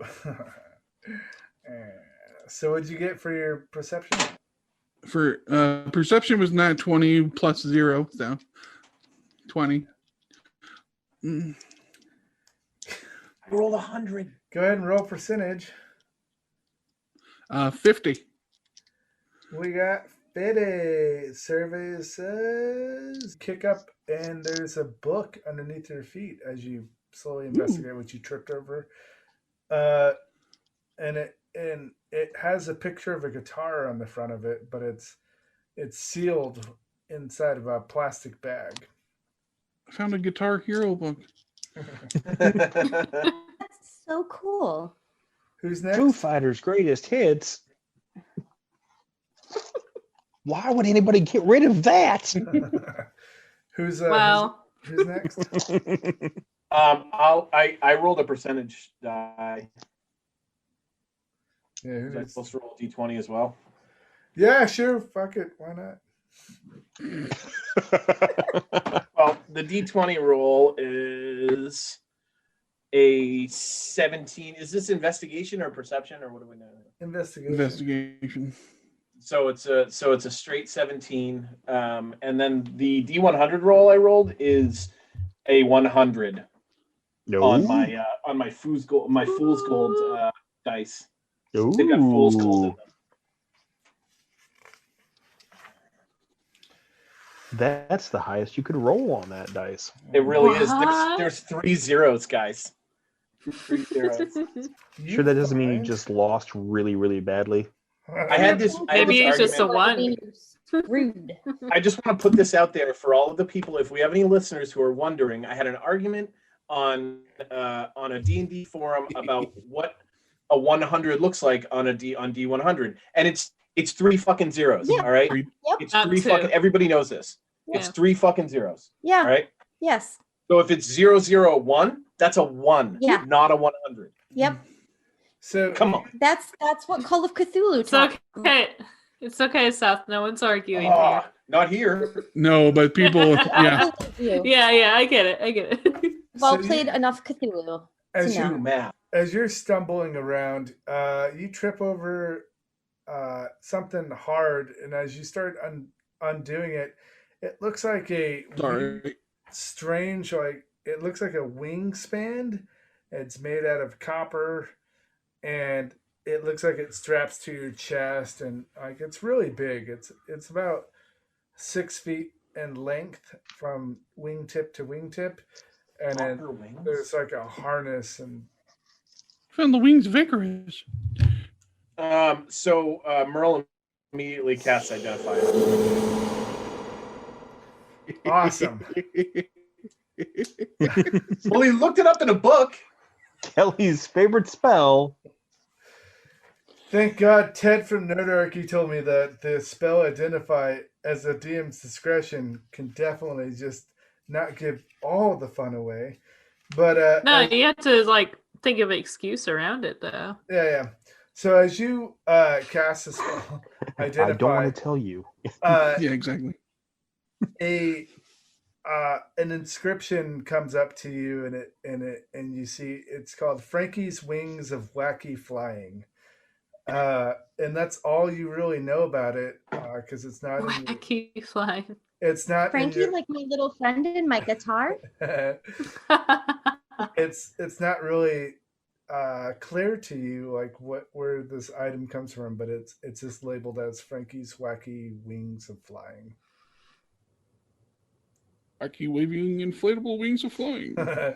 Obviously, it didn't do any. Wacky inflatable waving It arms, didn't man. do any good for him because he landed inside this fucking pool of death, and yeah, that's what you see. Put them on. See what they do. That's Frankie's flaming wings of falling to your death. Yeah. You need a I quick, wouldn't- Goblin glider. you need a quick release. see. pack. Yeah, I'm throwing him on my back. Do it. You should absolutely wear those and jump off of something high, but it'll turn out great. You put him on. I put him on and I try and jump towards the shoreline. As you try to go forward, the wings flap backwards and start pulling you backwards. And Oh, it's a reverse joystick. All right. and your sword, if you were to imagine a cackling sound, you see in a Morse code fashion, flashing from the gem within it, and you could It's assume just that H-A. it's laughing at you uncontrollably, hackling at you as you're flying backward towards everybody. So then I'm going to fly backwards in the opposite direction of the shoreline. Oh, you start stumbling as you're trying to the wings are offset. They're going different directions, and so you're really stumbling at it. But Whoa, baby bird. Just give it a second.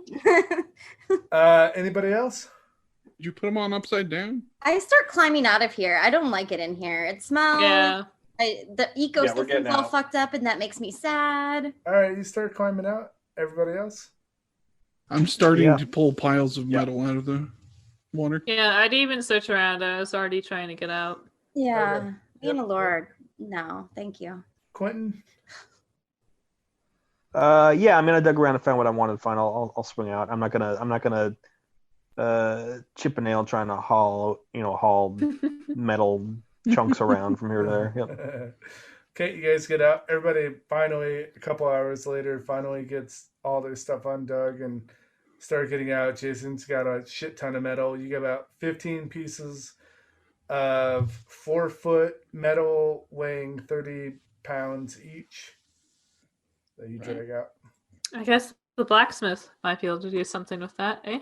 Mm-hmm. Yeah. Yeah, the metal, there's all kinds of metal mixed into it. Like that Dragonfire really fucking took any design away, and it's just like heated fucking sheets of random amounts of metal. Can I do like an Arcana check to see if there's any mithril amongst it? Sure. Pure silver. What about the 2 plate sets that survived? They're true steel. Nice. I got a 12. God. Yep, you register about 6 of them of what he pulled up has like traces of mithril with inside of it. Only because I'm gonna point them out to Jason and be like, "Hey, these might be a little bit more useful for your blacksmithing." Oh, nice, thank you. They didn't melt completely, but you can't recognize any symbols or anything. But they don't seem just shapen like the rest of it. Yeah, Serene's just in the background, like stripping out of these gross clothes and putting on her change of clothes from her pack. I can do prestidigitation. I can clean your clothes. What is prestidigitation? As you do. Oh, let me show you. And I put my hands forward and I sing a little chant, and your clothes become clean. As you're starting to do that, there's a host of tree brownies, and they're flicking paper towards you. It's just spiraling onto the ground. Yeah! And then as soon as Alora walks up, they're like, "Oh."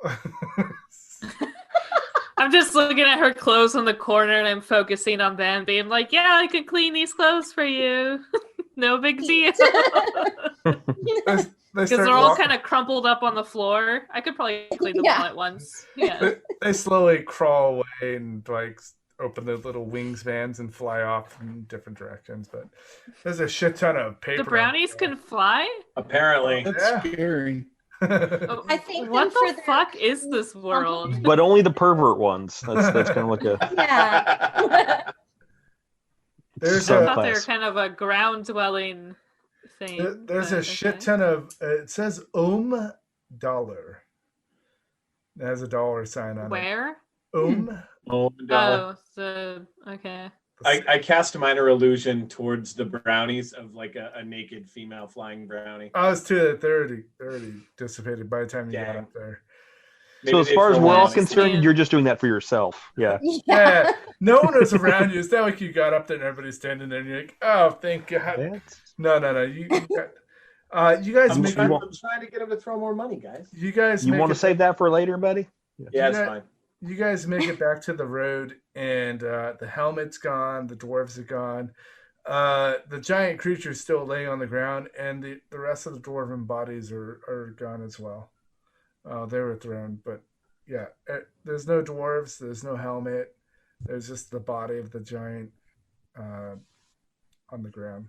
Well, I'm sure we won't have to worry about that ever again. Not gonna come back to I'm sure the elephant and the wagon are still okay though. Oh, good point. You guys left them completely undefended. They're just on the road as far as we know. Yep. They're wide-eyed in the corner, just like swinging side to side. The penguin's kind of like waving side to side, like, whoa, it's crazy. Yeah. Hey, Stampy, which way did the dwarves go? His trunk shoots straight forward down the road. All right. Well, maybe we'll see him again. Okay, you guys gonna just head off and go in the direction? I'm going to check the kill. Of course. All right. Yeah, fair Merle's enough. gonna level up into cleric while we're just doing nothing. Are you gonna take a nap? Well, no, I mean I won't get anything until, but you know, Okay. I'm definitely gonna. Yeah. So if Serene's all like clothed and happy, I'm gonna go back to the wagon and check on the egg and everything. As long as my hair is clean too, I'm happy. Otherwise, I'm probably. I can do that. fussing Is with your it. hair less than a 1 foot cube? Yes. And I can clean it. Yes.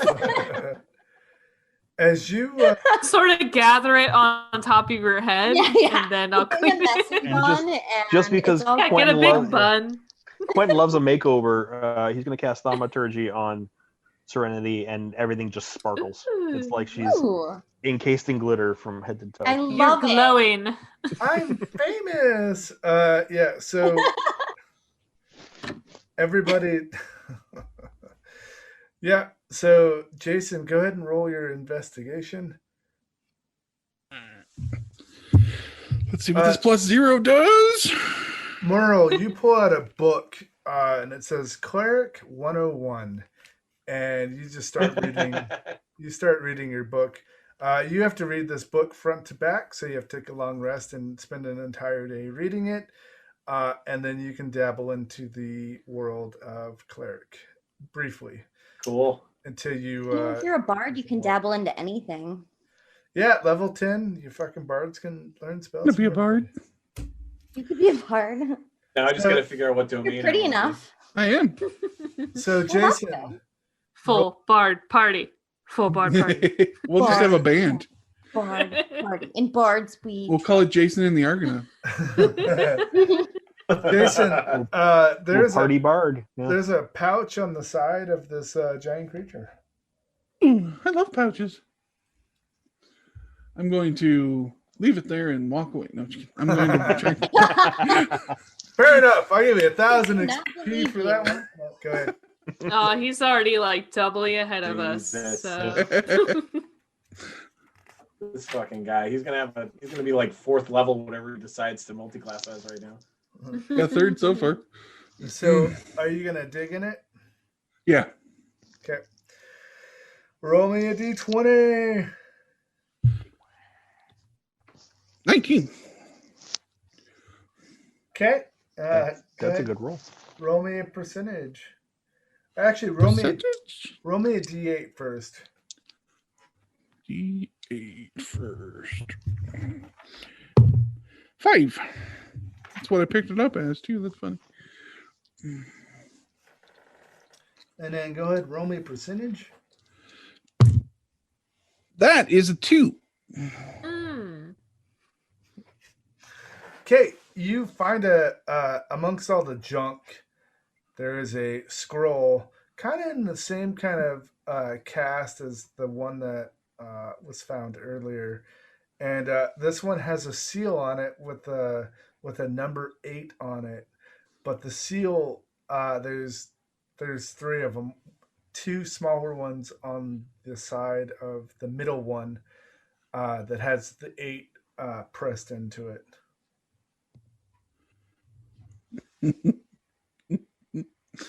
Okay.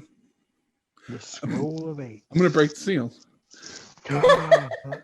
And then you get sucked into it. Now, you pop it open. Didn't you ever go to Sunday school? That's a bad idea. I rolled for his wisdom to see if he. And guess what? And guess what? We're playing this the right way. So roll me a d10. 3. Okay. For the next 3 hours, for whatever spell path that you follow, you have 1 level 8 spell for 3 hours.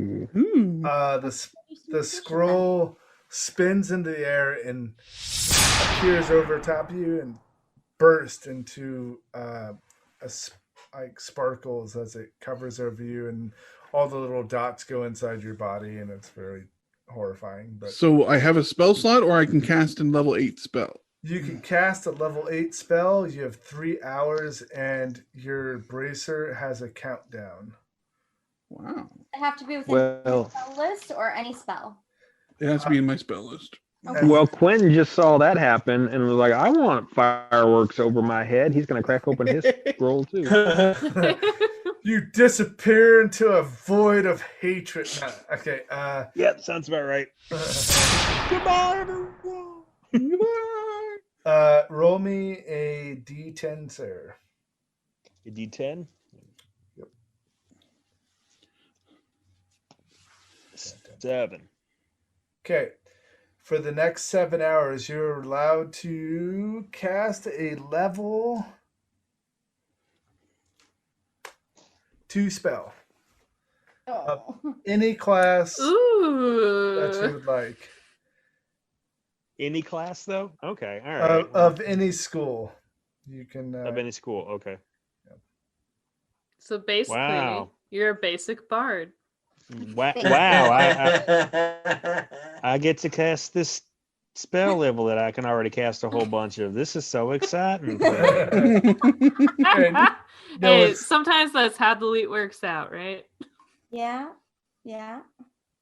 Fair enough. Fair enough. I mean, Jason over there can make a meteor fall from the fucking sky, but look, I can make these colors extra shiny for a couple of hours. That's level 9. Yeah, I can't if you help. have level 9 spells, that would be way better because then he could cast Wish and it could I work. know.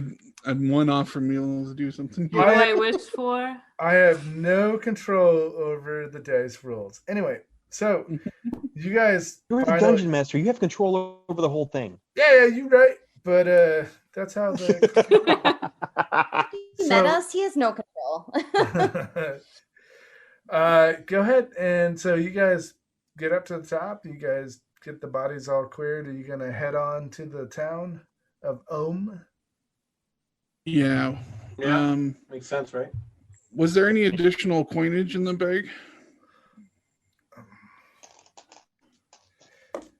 100 gold pieces. All right, so we got 600 altogether. All right. You can distribute that however you want. Well, How much money did the brownies throw at me? Or not at all. think Oh, that- the brownies. So are you brownie bucks? I mean, Brownie points. So Yeah. that's oh, bad. there it is. There it Terrible. is. It's absolutely. Nice one, Dad. Yeah. Should we save some for 72. You're Sophia? welcome. They threw 72 Debbie's Dallas Favis brothel. Are they just like flyers for a brothel? No, they're actually single bills, but it just says, Oh, they're Debbie like dollar Dallas. bills from a brothel? yeah, they're Debbie Dallas's brothel. Okay. I guess I will offer them to. I'll Bill. take them. All right. I'll take them. Wait, aren't you rich? Huh? None of you fuckers know about that. Yeah, none of us Less know that. fortunate than myself. How many? How many dollars? 72. There's 72. So however you want to distribute them. It's just a CrossFit gym? Oh no! No. Oh, Oh, God. why is everyone flipping over big What? tires? Stop doing kips. That's not a pull-up. Oh, So yeah, Jesus, they're doing burpees. you guys get all the animals back together and you start heading down the road again. Yeah, you start heading On the down road again. on the road. And as you go to check on your egg, a chunk like flies off the side of it, and you can see. A chunk, like a chunk of the shell. Yeah, pops open. Okay, what's inside of it? Are you gonna investigate? Yeah. Yeah. How close? Are you? What? So do I not just like see with my eyeballs if it's a chunk of shell or not? No. You I have to like go as look you at it. as you went to like go up to it to like investigate, like you said you were doing earlier. A chunk, like a quarter-sized chunk, flings off of it and flies off into the woods. Okay, what's underneath the shell once it Are you gonna falls look? off? It's a dark void. Are you gonna stick your finger in there? No. No, Kelly, I'm not going to stick my finger in there. You don't So wanna we're stick your inside finger the in a dark void? caravan. Does the shell fly off into the woods, or does it fly into the canvas of the caravan and I'm able to recover it? You're able to recover it. It flies off onto the ground. It looked like it was punched out, but it's very small. A quarter size. It's a black void. Okay. I'd say a $50 size. You're able to find it. But as you look into the void of the shell on the inside, it's just black and dark. Okay, I'm going to take the black and red striped sweater from my bag and place it over the egg and try and Okay. warm it up. It shudders a little bit more for you. You can do it, buddy. You can do it. And just sort of pat the egg. Let me help give it a hug. I'm gonna bardically inspire whatever is in the egg. Nice. I believe in you, my new friend. Come meet us all. You're gonna do great, egg. You just stay warm. Is that what you're gonna name him? Egg? Well, I don't know what its name is yet. It can name itself. Help me! No, your spell, as soon as you cast your spell, and as it flows through the air to get to the egg, once it gets near the egg opening, a field of some type of energy, you're not really sure, protects it, and your spell is dispersed outward. Kelly and his Inspiration? magic fields. Did it just deny my inspiration? Oh, well, whatever. That's its choice. Yep, it Kelly denied. and his magic force fields. It denied your wanting to hatch it early. I think what Kelly's trying to say is he's not ready for this egg to hatch yet. Well, that's not what we were trying to say. We were just trying to support it. But Yeah, I was No. You tried to magically supportive. No. It's it tells you, all right, cool, thanks. No. It's still doing. You see like a hand come out and just gives you a thumbs up. Just a thumbs up. A little clawed hand. Yeah.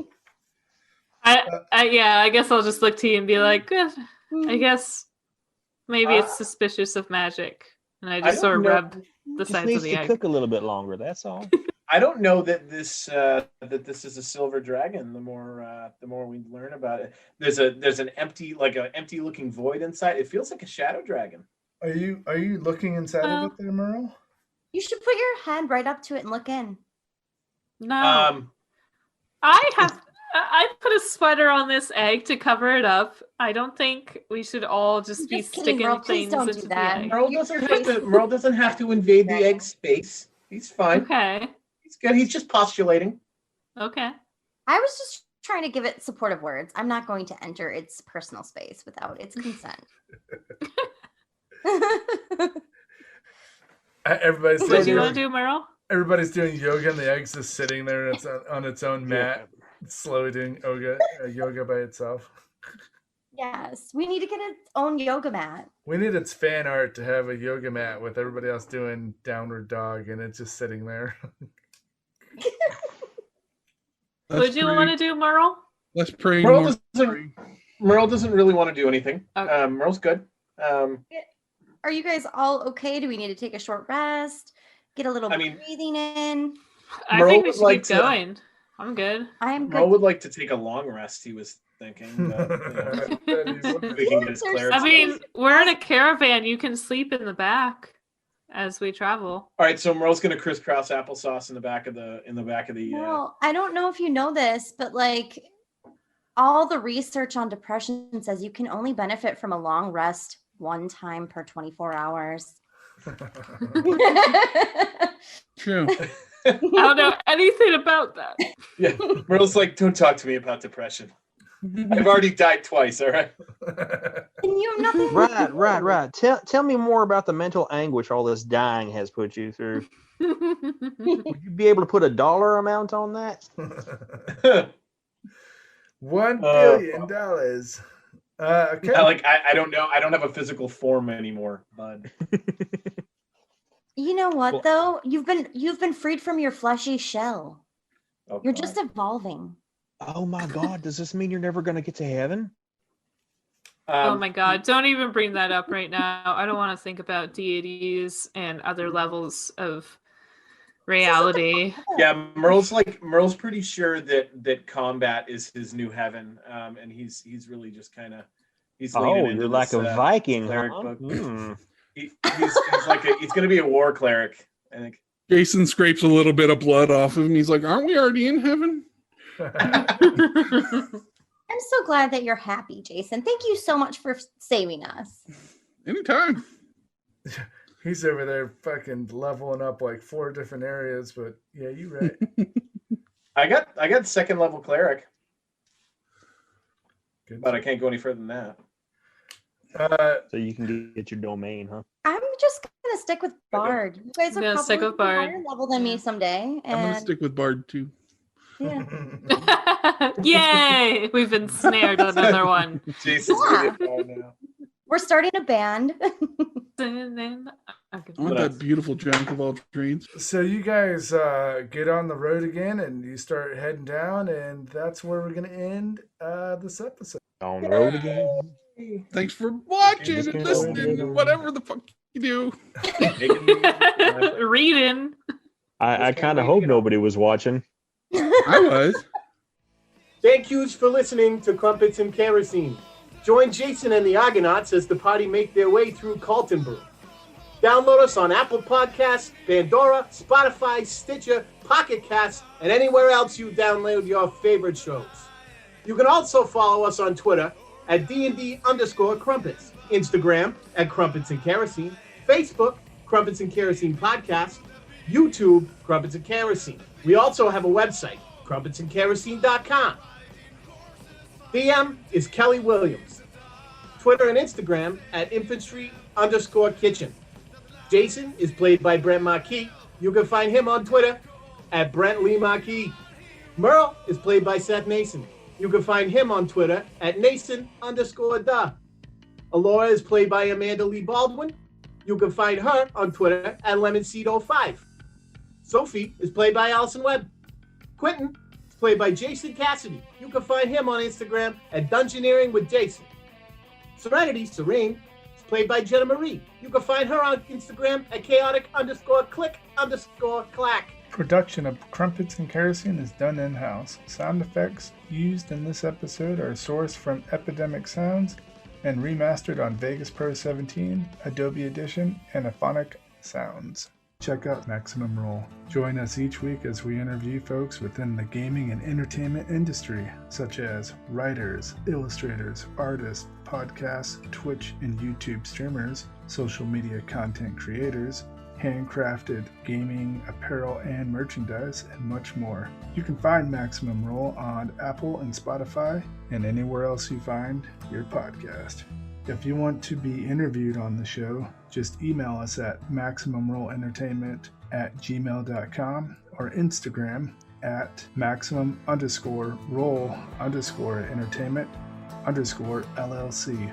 And if you like Maximum Roll, check out some of the other Dungeons & Dragons podcasts and streams on the Maximum Roll Entertainment Podcast Network, such as, you know what? I'm just going to let them tell you about their shows. Looking for a unique and fun twist to your normal D&D podcast? Well, then check out Crumpets and Kerosene. This international podcast came together from the United States, Canada, Norway, and Germany.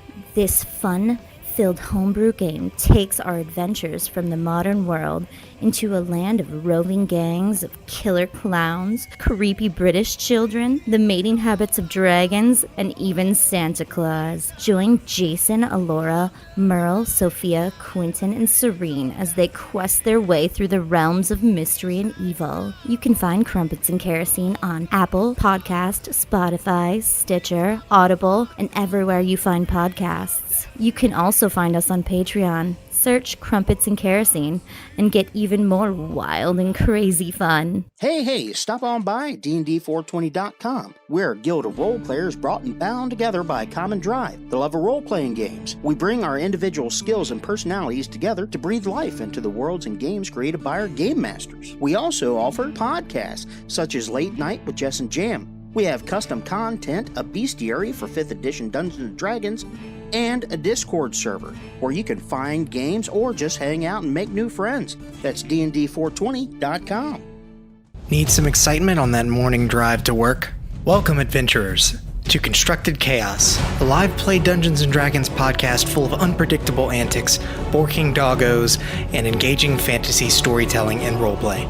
With sessions recorded in a professional studio setting, you'll feel every bit of the action and hear every snide remark by the snarky NPCs. Jump in and have a listen to our flagship campaign, The Wrath of Zealous, to help us construct some chaos. We also have Adventurers Roundtable joining us on the network. If you have a podcast or a show that you want to join the network with, email us at maximumrollentertainment@gmail.com and we'll see what we can do. Take care. In a world of magic and mystery, where danger lurks around every corner, a new type of hero emerges.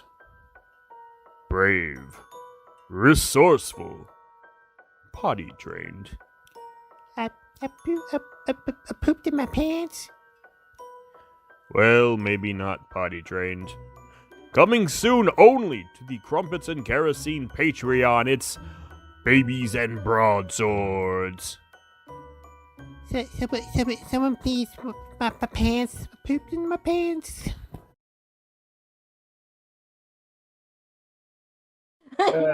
Anyway, I flipped a car in a really bad ice storm about 10 years ago, and the last thought that went through my mind as the car went over was, well, here we go. Like that's I mean, that's I was gonna say I've been in a couple car accidents. I don't think I ever swore it. It was just like, oh, and then it happens. Yeah, I was like, oh shucks, here we are. You know. Yeah. I have a friend who used to say, "I believe we're about to crash," and I've seen him do it a couple times. Does it happen that often? I've seen him do it a couple times. My grandfather said when he had a heart attack, he literally was going out to the store. He went out to the door, began to open it, and then turned back and said, darling, I think you're going to have to ring the ambulance. I believe I'm having a heart attack. Yeah. Well. Yeah, it's weird. Sometimes they know about it. Very English man. That's the most British thing I've ever heard. Yeah, and then, exactly. 100% true. That's totally And British. he- I like that. Oh, bother. he gently lay on the floor and sipped his tea while he waited for the ambulance. Oh, I do hope I'm not any bother, but it seems that I might be dying. Would you be able to help me? But my show's coming on. All right. I'll take a baby aspirin and a cup of tea, please. Yeah. I don't want you If to you do do anything else. CPR, that'd be Did you great know that? too. That's all right. If you take an aspirin to prevent a heart attack, you have to chew it up. Works CPR better. is too much physical contact. I have baby aspirin. Yeah. I always keep baby bear aspirin.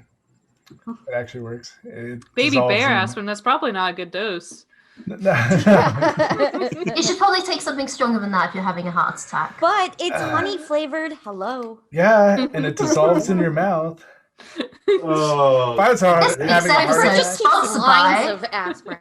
if I was You're having just a the heart worst. attack, Thanks, and Bear. I knew that the heart attack was happening, I would struggle to get to my computer so I could destroy it along with my Blast hard my drive. cache. Kelly's last words: "Delete my browser."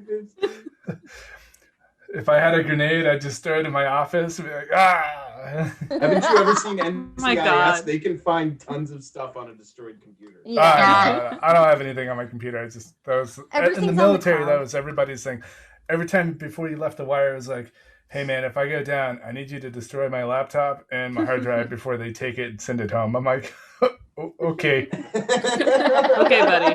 I mean, at this point, I think it's more suspicious if they don't find anything on your hard drive. Yeah, then you Way know it was a sneaky. really messed Did up he have a ship. computer? Oh, they're drilling holes into it. No, he doesn't. Nope. I don't know what you're talking about. All right, let's go ahead and get started. I'm sure this is going to be Well, a you guys wanna long, play a Just game? making my horrible own cut. colander over here. Yeah, it's going to take forever to figure out where we actually stop.